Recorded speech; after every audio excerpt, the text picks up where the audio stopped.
a team that has gone 28 matches unbeaten in men's international football, which is a record. And of course, they will also be going all out to win the second Copa Cup. The first time was in 21 years ago at their home ground. They were facing Argentina, who will be looking out to win their 16th Copa Cup on Sunday. And with that, I welcome you to another edition of Velocity Sports Channel. And of course, like you all know, we discuss current issues on Velocity Sports Channel. And with me in the studio today remains a Velocity Sports analyst and person of Mr. Olumide. Mr. Olumide, you're welcome to the studio. It's a pleasure. Thank you very much. And to my right remains my co-presenter and the person of Casey. Casey, like I told you all that time, a former footballer, but retired. We're trying to say how we're going to bring him back to play in the Nigerian league, since we have men of 50 years old playing in the Nigerian league. So Casey, you're welcome to the studio. Thank you. Good morning. Thank you for having me. I'm always fit anytime, any day. Just call me. My boots are always ready. All right, we'll be looking out for a team for you in the Nigerian Premier League. Well, like I told you, we're looking at the Copa Cup today, and we'll also be talking about tennis. Of course, you know that Wimbledon is also on. That is the biggest Grand Slam in the world. And of course, let's start first with the Copa. Talking about Colombia and Argentina. Nobody gave Colombia a chance to get to this stage. Of course, they were able to top their group, putting Brazil behind, and of course, Brazil also went out in the quarterfinals, losing on penalties. And with this, as it is right now, we're watching Colombia, Argentina on Sunday in the finals with the likes of Di Maria, who possibly will be retiring from international football with that particular final, and of course, Messi, a man that has actually won 10 Copa del Rey. He has won 4 UEFA Champions League. And of course, he'll be hoping to add more to his laurels in this tomorrow's Sunday's final. What do we take of this Copa tournament? And looking at the fact that a country like Brazil, of course, could not go past the quarterfinal stage, and Argentina has always remained. They've always, of course, been the best in South America, despite the fact that Brazil has a lot of talent.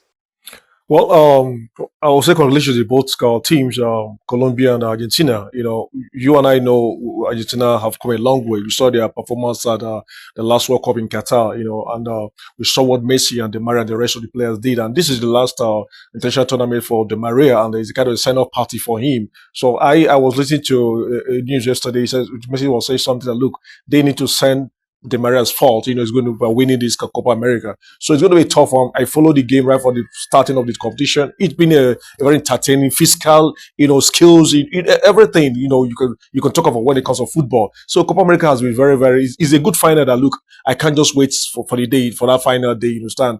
Good for Colombia, they're there. We're going to say beautiful football. Messi is still, I was asking myself, this guy is not slowing down. He's not slowing down. But something tells me that this cup is going to Colombia. Malumi, 20 years ago or so, Messi, of course, carried Lamine, the Spanish player, doing so well, of course, in the Europe 2024. And of course, he's still playing, and that little boy is now the toast of the world. Messi, how do we describe Messi as a player? Well, that guy is not a human being. The first thing is an alien. Yes. He's one of the people from the spiritual realm that will walk through a lifetime once in a while. I have watched Messi do some magnificent things in football that surpass explanation. I have seen him as a Barca fan. I'm not ashamed to say that. I am proud to be Messi DNA'd. One. Secondly, I have seen Messi do some things in football that I try to fathom, and it's unfathomable. In fact, I think that guy is almost like one of the elders in heaven.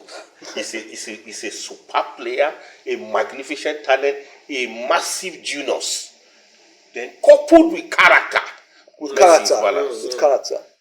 I jealous and I envy this generation to have had the opportunity to watch players like Messi and Cristiano Ronaldo to a large extent. But Cristiano Ronaldo is a complete athlete. Don't draw me to conclusion of comparison between the two of them. That's not the question. But I want to tell you, any generation that has witnessed Messi and all of the exploits that has come with his career, thumbs up for you. I pray, and I don't think we will ever have, in the nearest future, a player in that caliber anymore. Messi is a massive talent. Jennifer Regress, 6 assists. it will be like a match between Messi, James Rodriguez, and of course, like Ashola said, in one of our posts, and like you mentioned, it has been a tournament filled with aggression, a lot of fouls, a lot of good markings, and I think referees actually have also held back from blowing. And at times, I'm trying to compare, looking at the way our referees officiate little contact in our league, and the way it has been in Europa 2024 and Copa. You see body shielding, you see players using hand without referee blowing compared to what we have in our league. I think football is evolving to something else that we don't really understand in Africa. Body contact not really being fouled against. You can't take away these two things, body contact, physicality, and skills in football. That's why you see our football in Africa is just something similar to South Americans. If you look at the Nations Cup, it's a kind of a more physical game. That is why most time when you bring players that are born in diaspora coming to play in Africa, it's sometimes they struggle. Those ones that grew up here understand that look, even the league is tough. You need to know you're going for a war. Same thing in Copa America. So I watched Uruguay, Colombia. It was a physical game. It was a fight to finish. It was just the survival of the fittest, and that was always and the referees to allow some plays, to go. And it's full of football. It's not every little thing they'll blow. It takes the joy out of the game. So it's for me.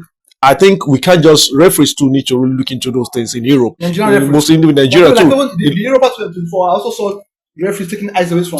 Some things, some contact, but something our own here is because of just like I saw someone was saying something that look, why is it that our Nigerian referees are not officiating the Nations Cup in the World Cup stuff? Like these are the things they don't have what it takes, and the truth is that let's not share from it. They don't have what it takes to go there to represent Nigeria. When it comes to officiating games or in competitions or outside the country. So they need to do more. They need to do more. And again, the fans again in the Nigerian league are not helping matters again, because again the referees are not protected. They're scared. If I don't call, if I don't blow, my life is at stake. Stop. So this thing has to do with the football setting. They need to really give the referees proper protection to be allowed them to do their job. But so far so good. We're still talking about Copa America. Seriously speaking, I saw beautiful football in Copa America, and I hope our referees can learn.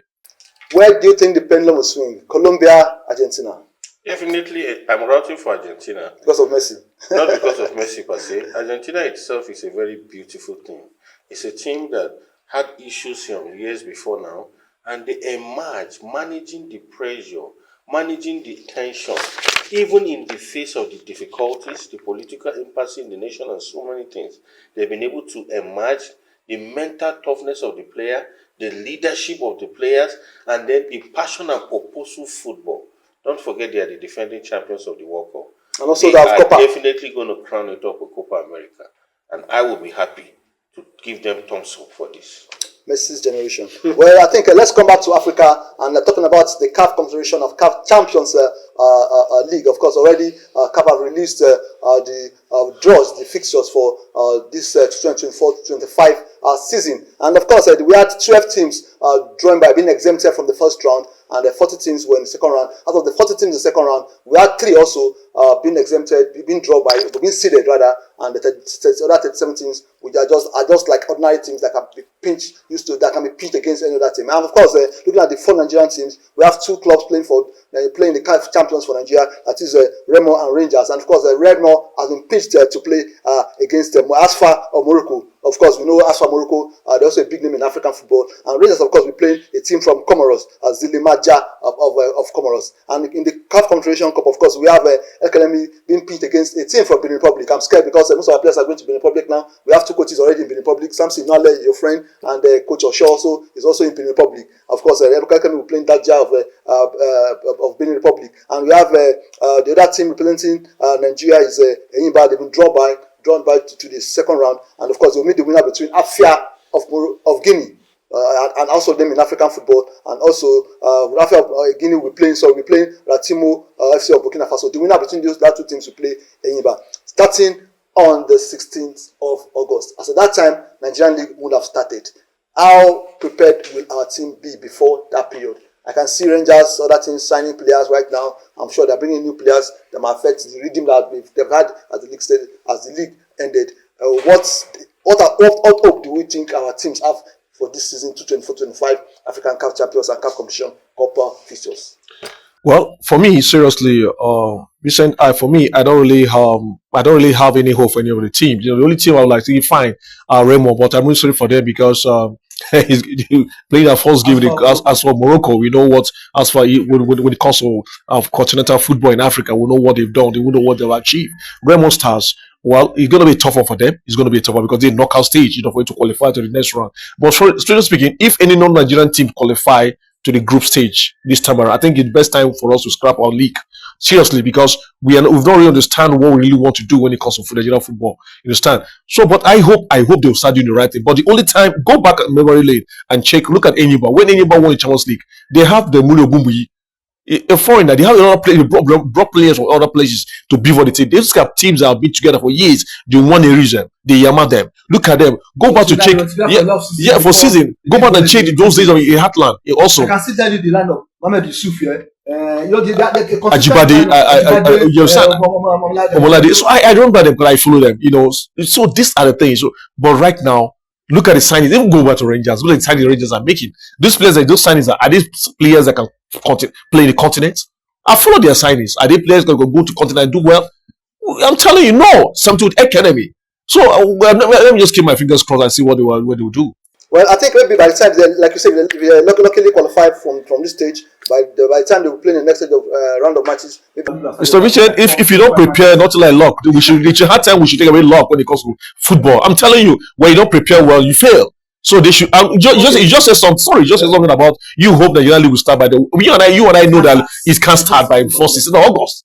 It can't. It's not possible. So, let's give thumbs up a bit to the league organizers because this is the first time our league is ending in June after a very long time. In the past, we don't have a particular calendar for Nigerian league. They can start in August and end in January. So but they try to end it in May. They have the calendar for May, but end it in June. Let us hope that this season they will start and end in May. The FA Cup will play in May. The league will end in May. So they have June, July for preseason and break and start the league in August. What is the way forward? Looking at Nigerian club sides and any hope for these teams, Mr. Lumi? Yeah, the first thing I want to say, I don't really fear the boys and the capacity of what they have to offer. My fear has been, first of all, with the authorities. The inconsistency in government policies is an issue. Just today, you may just get a news caption and it's telling you that the coach that has been bringing up the boys, or the chairman, or one of the board administrators that holds a very premium role to decide whatever comes up with the outcome, may just be told and shown the way out. Because of a new governor. Because of a new governor. Because of a change in commissioner. Because of a change in minister. Now, the inconsistency from the governing council is an issue. Secondly, what kind of contracts are you giving to these players? Thirdly, can you bring in consultants that have the continental experience to show you how to work out in Africa? If you have the capacity to work in Nigeria, the wisdom to work in Nigeria is not synonymous to the wisdom in Africa. I will give you an example. On a deep talk with one of the officials whose team has played in the continental very severely, he said something that shocked me. One, the treatment they receive from officials of the opposing team. The buses they used to welcome them from the airport. The routes they take them into before they arrive at their hotels. Then in some cases, they will now bring on. There was one of those, I think it's in Burkina Faso, which of the country, that claimed they were doing their local festival. They brought it just to the neighboring hotel where Enyimba Football Club was staying. And they kept playing drums, shouting, brought all manner of girls with flimsy clothes, almost naked, to do everything possible to distract the players. But I love what the officials did. Because of the continental experience, the officials stayed in that hotel. They secretly checked their players out of that hotel to another place where they could rest well. At the end of the day, that team was beaten at home. So there are massive things you will find when it comes to African football. Even when CAF regulations are given, treat these players well, follow the right route, all these things, the time to play the matches, you cannot use the wisdom within Nigeria. Well, there's always an exception to the rule. Let's see what happens this time around. But in summary, I do not see most of our teams making it to the top. I see them just coming to learn, coming to be beaten, coming again to learn one or two things. How long are we going to Because the structure is not there. Until, like I keep saying every time, Structure is until when we enforce and adopt the club licensing requirements that takes care of almost everything that has to do with football management, the finance, the administrative, the sporting, that has to do with having a youth team, the financial and the legal part of football, which makes the club run professionally, and of course the league board will have to be in charge and not allowing some club owners to decide for them. Well, let's quickly look at something else that is happening right now. By the time these clips, of course, will be out, I'm very sure the WADA will have decided our case, that is the World Anti-Doping Agency. If it goes against us, most likely our athletes will not be flying, our flag will not be hosted at the Olympics. Our athletes will represent themselves and not Nigeria. Well, let's pray it goes in our favor. But I think it's high time Nigerian put this in place. A lot have been said in the past about the anti-doping agency, which recently I think the House has passed, and we just pray that they will quickly work on it so that Nigeria will be at par with other countries when it comes to anti-doping tests. Well, it's a moment of prayers for us. By the time these clips will be out, of course, the verdicts have been taken. Let's pray it favors. There's nothing like prayer here. When you don't do the right thing, what's it called about prayer? That's the problem we have in Africa and what's in Nigeria. Everything do prayer. Everything is about prayer. About doing the right thing. The people of the charity, they don't do the right thing. And when you do the right thing, definitely going to hammer is going to come on you. Let's hope I see how it's going to go. Well, before we go. Yeah, just as he has said, prayer has its part. Responsibility to what matters has its part. It's a shame. In a country of about 200 million people, we are raising matters like that. You have experts in that field. I say it to the people in charge of sports in Nigeria.